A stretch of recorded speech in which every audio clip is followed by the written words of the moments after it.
ആർഎസ്എസിനെയും ബിജെപിയുടെയും സംഘടനാ ശക്തിയെ പ്രശംസിച്ച മുതിർന്ന നേതാവ് ദിഗ്വിജയ് സിംഗിനെ പിന്തുണച്ച് കോൺഗ്രസ് എംപി ശശി തരൂർ.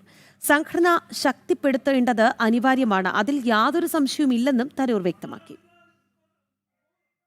जी, मैं भी चाहता हूं कि हमारे संगठन जरा सा मजबूत हो और हमारे संगठन के अंदर तो डिसिप्लिन होना ही चाहिए, ये तो लॉजिकल है। तो ये लेकिन दिग्विजय सिंह साहब अपने आप बोल सकते हैं ना, उनसे വിവരങ്ങളുമായി ശ്രീകാന്ത് ചേരുകയാണ്. ശ്രീകാന്ത്, ആർഎസ്എസിന്റെയും ബിജെപിയുടെയും സംഘടനാ ശക്തിയെയാണ് അദ്ദേഹം പ്രശംസിക്കുന്നത്. എന്തൊക്കെ കാര്യങ്ങൾ ശശി തരൂർ ചൂണ്ടിക്കാട്ടുന്നുണ്ട്? ആർഎസ്എസിന്റെയും ബിജെപിയുടെയും സംഘടനാ ശക്തിയെയും പ്രധാനമന്ത്രി നരേന്ദ്രമോദിയെ പോലെയുള്ള സാധാരണ ആളുകളെ വളർത്തിക്കൊണ്ടുവന്ന് മുഖ്യമന്ത്രിയും പ്രധാനമന്ത്രിയും ആക്കുന്നതിനെയുമാണ് കഴിഞ്ഞ ദിവസം ദിഗ്വിജയ് സിംഗ് വാനോളം പുകഴ്ത്തിയത്.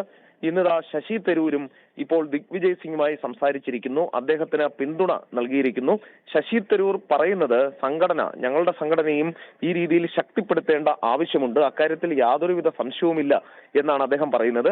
ദിഗ്വിജയ് സിംഗ് പറഞ്ഞ കാര്യത്തെ പരോക്ഷമായി പിന്തുണയ്ക്കുകയാണ് ഇപ്പോൾ ശശി തരൂർ ചെയ്തിരിക്കുന്നത്. കോൺഗ്രസ് എന്ന സംഘടന ശക്തിപ്പെടുത്തണമെന്നും അതിൽ സംശയമില്ല എന്നും കോൺഗ്രസിന്റെ ഇപ്പോഴത്തെ പോക്ക് ശരിയല്ല എന്നുമാണ് ദിഗ്വിജയ് സിംഗ് പറഞ്ഞു വെക്കാൻ ശ്രമിച്ചത്. അതിനെ പിന്തുണയ്ക്കുക വഴി ഇപ്പോഴത്തെ നേതൃത്വത്തെ തന്നെ ഒരുപക്ഷെ ചോദ്യം ചെയ്യുന്നു ശശി തരൂർ എന്ന് വേണമെങ്കിൽ നമുക്ക് പറയാം. എന്തായാലും കോൺഗ്രസ് നേതൃത്വം ഈ വിഷയത്തോട് ഇതുവരെയും പ്രതികരിച്ചിട്ടില്ല. ശശി തരൂർ കഴിഞ്ഞ കുറച്ച് നാളുകളായി കോൺഗ്രസ് നേതൃത്വത്തെ ചോദ്യം ചെയ്ത് രംഗത്ത് വരുന്നുണ്ട്. കോൺഗ്രസ് നേതൃത്വത്തിന്റെ പല പ്രവൃത്തികളെയും പരസ്യമായി തന്നെ അദ്ദേഹം എതിർക്കുകയും ചെയ്യുന്നുണ്ട്. ഈ ഒരു പശ്ചാത്തലത്തിൽ കൂടി വേണം തരൂരിന്റെ ഇപ്പോഴത്തെ ഈ പ്രതികരണത്തെ കാണാൻ. ശരി ശ്രീകാന്ത്, എന്തായാലും ദിഗ്വിജയ് സിംഗിനെ പിന്തുണയ്ക്കുന്നതിലൂടെ ശശി തരൂർ നൽകാൻ ഉദ്ദേശിക്കുന്ന സന്ദേശം അത് കോൺഗ്രസിന് നല്ല ബോധ്യമുണ്ട് എന്നുള്ളതാണ്. ശ്രീകാന്താണ് വാർത്തയുടെ വിശദാംശങ്ങൾ നൽകിയത്.